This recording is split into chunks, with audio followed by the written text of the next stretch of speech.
السلام عليكم ورحمة الله وبركاته. اللهم صل وسلم وبارك على سيدنا محمد وعلى آله وصحبه أجمعين. النهاردة هعمل كنافة بالكريمة. معايا نص كيلو كنافة، هقطعه كويس أوي كده. قطعت الكنافة كلها وفتفتها بالشكل ده، خليتها سايبة خالص من بعضها. هحط عليها معلقتين سكر واقلبها كويس مع بعضيها بالشكل ده كده.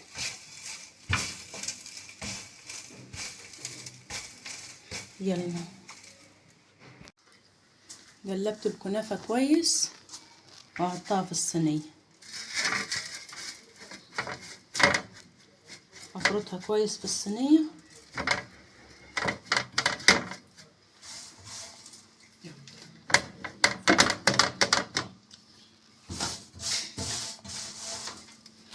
حطيتهم كلهم في الصينية كده،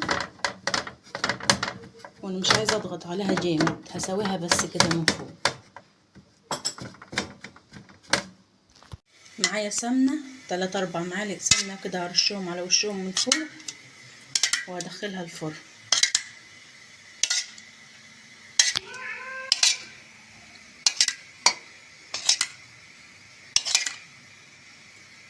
كبت عليها السمنات كلهم وادخلهم الفرن. الشربات بتاع الكنافة معايا كوبايتين سكر،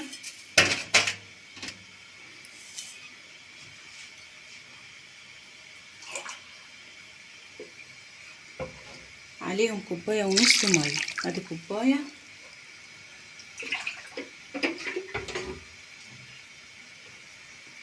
ونص، عشان الشربات بتاع الكنافة بيبقى تقيل شوية.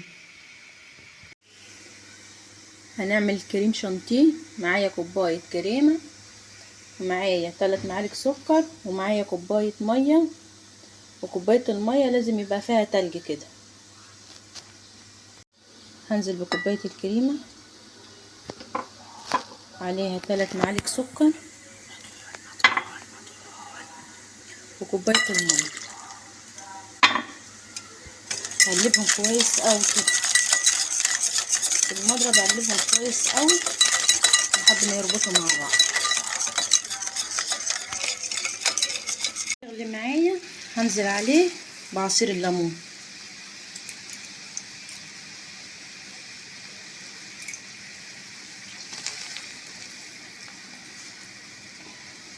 كريمة بقت معايا بالشكل ده، هحطها في التلاجة واستنى بقى الكنافة لما تطلع من الفرن. اسقيها الشربات وتبرد، وبعد كده احط فوقها الكريمة. الشربات استوى وهطفى عليه، قوامه مظبوط كده. الكنافة استوت معايا وخرجتها من الفرن، هسقيها بالشربات.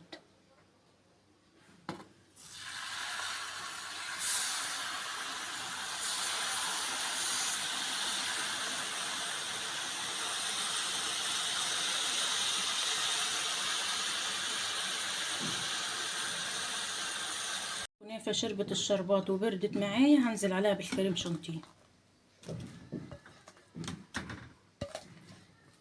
احطهم كلهم وافرطهم عليها.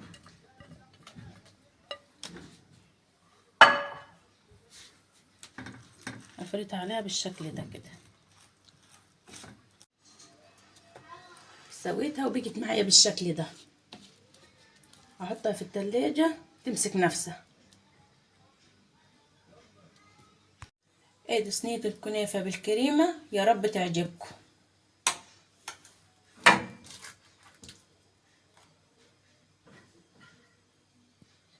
لو عجبتكم ما تنسونيش في اللايك والاشتراك في القناة عشان يوصلكم كل جديد.